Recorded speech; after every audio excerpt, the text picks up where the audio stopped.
오늘 오후 예배 말씀 창세기 48장을 중심으로 목자이신 하나님, 나를 기르신 하나님이라는 제목으로 말씀을 드리려고 합니다. 야곱의 나이 147세, 이제 죽음을 앞둔 시점에서 우리에게 주시는 그 메시지가 있습니다. 특별히 2024년 재직 임명을 받는 귀한 일꾼들이 품어야 될 그 마인드를 야곱이 제시해 주고 있는 겁니다. 말씀을 통해서 우리의 신앙을, 우리의 헌신을, 우리의 믿음을 다시 한번 결단하고 고백하는 귀한 시간 될 수 있으시기를 주님의 이름으로 축원합니다. 첫 번째는요, 노년의 야곱, 임종 직전의 야곱을 통해서 배울 점은 내 인생 여정을 인도하시는 하나님을 고백하자는 것입니다. 내 인생 여정을 인도하시는 이 하나님이시다. 15절 말씀에 요셉이 두 아들을 데리고 왔습니다. 요셉의 두 아들 므낫세와 에브라임, 므낫세와 에브라임에게 축복하면서 야곱이 기도하는 기도문이 있는데요. 기도문 첫 마디를 보십시오. 내 조부 아브라함과 아버지 이삭의 섬기던 하나님, 나의 남으로부터 지금까지 나를 기르신 하나님, 나를 모든 환난에서 건지신 사자. 이렇게 시작을 하잖아요. 조상이 섬기시던 하나님이라는 이 의미는 할아버지, 아버지의 신앙의 유산을 이어받았다, 이런 거예요.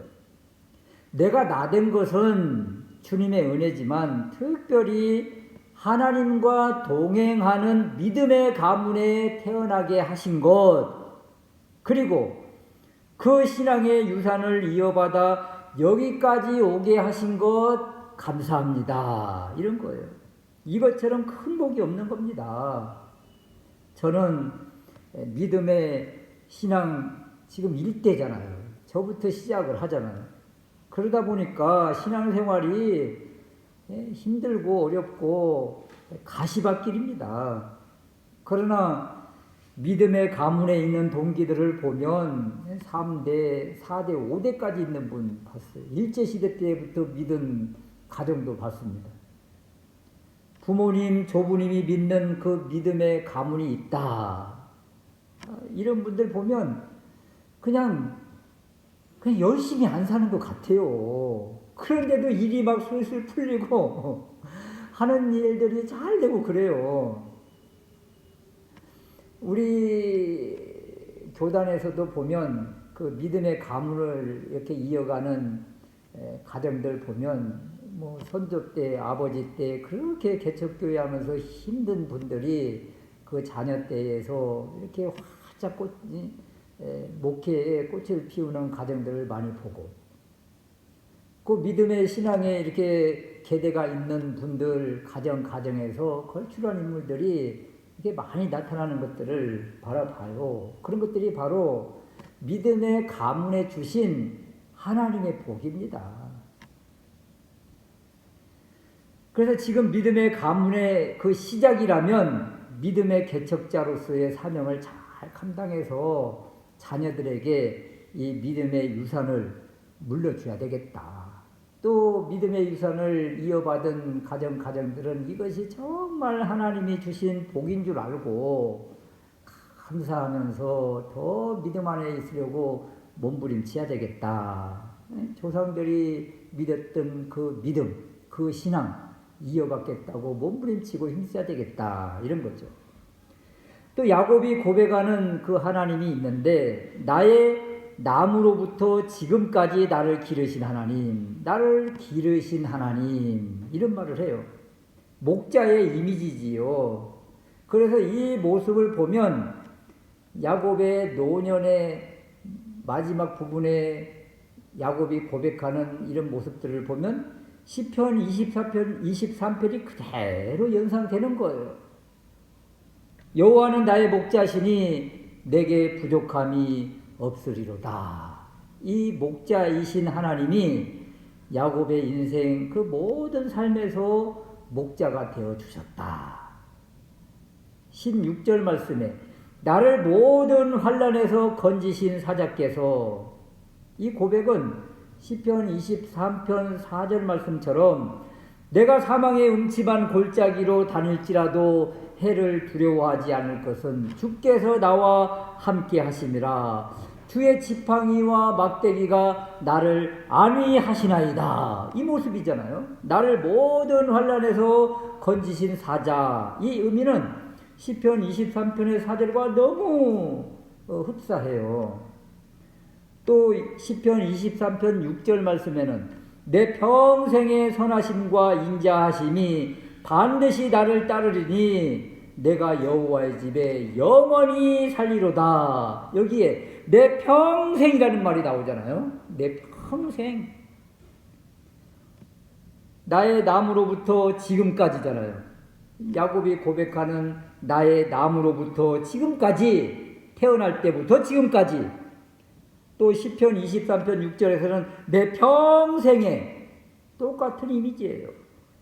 나의 남으로부터 지금까지, 내 평생에.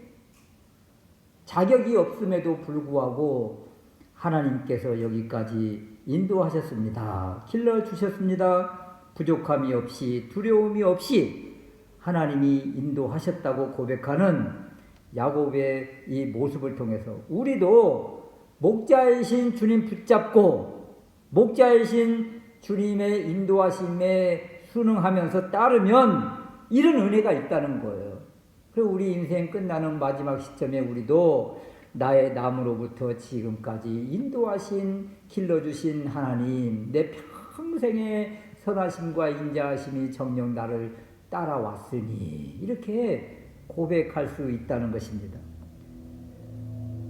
우리가 주님이 주신 사명, 감당할 능력이 있습니까? 연약하지만 그럼에도 우리가 아멘으로 화답하면 하나님은 이런 은혜를 주신다는 거예요. 야곱의 노년의 모습을 보면 48장 1절 말씀에 이 일 후에 혹이 요셉에게 고하기를 내 부친이 병들었다 하므로, 야곱 노년에 야곱의 모습이 어떻다고요?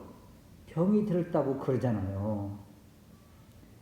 10절 말씀에는 이스라엘의 눈이 나이로 인하여 어두워서 보지 못하더라. 눈도 감기어졌어요. 병도 들고 눈도 가리워져서 어두워졌고 앞도 보지 못하는 참 답답한 모습이라. 이런 거예요. 우리는 믿음의 조상, 믿음의 선진들의 이런 모습을 보면 좀 애써 피하고 싶기도 해요. 그러나 하나님은 이런 부분들을 그대로 다 기록해 주셨어요. 우리 인생 때로는 이렇게 병이 들 때도 있고, 때로는 이렇게 앞이 보이지 않을 때도 있고, 이런 때도 있다. 이런 시련이 있을 수 있다. 이런 겁니다. 믿음으로 하나님만 바라고 살아온 사람에게 왜 이런 시련이 임하였느냐고 우리가 항변할 수 없잖아요. 그러나 주변 믿지 않는 사람들은 뭐라고 이야기할까요? 병들고 눈마저 감기었습니다.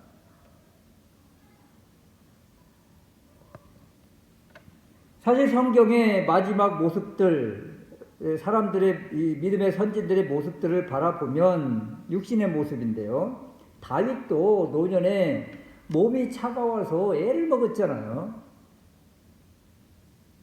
베드로와 바울은 어떻고요? 거꾸로 매달려 죽고 참수형을 당하고 스데반 집사는 돌로 침을 당하여 죽고, 육적으로 보면 너무 비참한 모습이죠. 우리나라는 없습니까? 손양원 목사님이 그러하고 주기철 목사님이 그렇지요. 그러나 믿음 안에서 누가 이런 죽음을 비참한 죽음이라고 폄하하는 분들이 누가 있던가요? 오늘 야곱의 모습을 보십시오. 병이 들고 앞이 보이지 않는 이런 상황 속에서도 자신의 마지막 사명을 계속 감당하는 겁니다. 요셉의 두 아들에게 장자권, 이 축복권의 그 기도를 하는데 요셉이 지금 아버지가 제대로 앞을 보지 못하니까 장자 므낫세에게 오른손이 얹을 수 있는 자리에 딱 앉히는 거예요.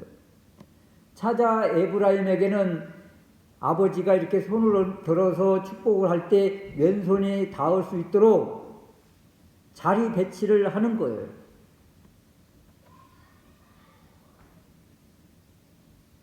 그런데 아버지 야곱이 기도를 하는데 갑자기 이렇게 기도를 해야 오른손에 장자 므낫세의 머리에 손이 더 얹어지는데 갑자기 손을 맞바꾸는 거예요. 이렇게 어금바뀌어서 오른손을 차자 에브라임에게, 왼손을 므낫세 장자에게 얹는 겁니다.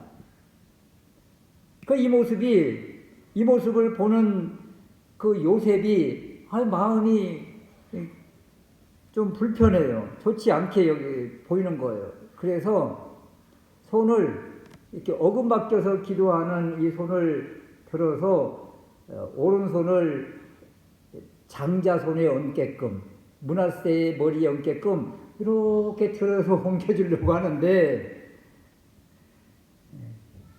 아버지 야곱이 허락을 하지 않습니다. 19절 말씀에 보면 야곱이 이렇게 이야기를 하죠. 아비가 허락지 아니하여 가로되 나도 안다, 나도 안다, 내 아들아 나도 안다. 오른손으로 지금 차자 에브라임의 머리에 손을 얹은 것, 그리고 왼손으로 장자 므낫세의 머리에 손을 얹은 것, 이것이 바로 하나님의 뜻인 것을 내가 안다 하면서 하나님의 뜻 가운데 야곱이 장자권, 축복권에 기도하는 모습을 우리에게 지금 보여줍니다. 그런데 이 모습을 보면 참 야곱의 아버지 이삭과 너무 대조되는 모습이에요. 아버지 이삭도 노년에 눈이 감기워져서 앞을 제대로 보지 못해서 누가 야곱인지 누가 에서인지 누가 큰아들인지 작은아들인지 분간을 못했을 때 이 작은아들 야곱이 염소털로 분장을 하고 목소리를 에서처럼 흉내를 냈을 때 그냥 깜빡 속고 이렇게 기도해줬던 이 모습과 너무 대비되지 않습니까? 이삭은 노년에 육적인 눈도 어두워지고 영적인 눈도 어두워져서 제대로 분간을 못했는데 지금 이 야곱은 노년에 앞이 제대로 보이지 않는 상황 속에서 하나님의 뜻을 바로 알고 하나님의 뜻을 그대로 이런 모습이라는 거죠. 육적인 눈은 감기었을지 몰라도 영적인 눈이 활짝 열려서 누구에게 장자권의 복을 빌어줘야 될 것인지를 정확히 알고 에브라임에게 복을 빌어주는 야곱의 모습이라. 야곱은 어때요? 험악한 세월 나그네 인생길을 걸어왔지만 영적인 눈은 이렇게 활짝 노년이 가면 갈수록 임종 직전이 가까울수록 이렇게 활짝 열려져 있는 것을 우리에게 지금 보여주고 있는 것입니다. 우리가 이것을 배워야 된다는 거예요. 하나님의 일을 맡은 우리 재직은 일꾼들은 야곱의 이 모습을 본받아야 되겠다. 우리가 사명 감당하는 것, 육적으로 사명 감당하는 것이 아니다. 육적인 물질로 사명 감당하는 것 역시 또 아니다. 영적 신령한 은혜로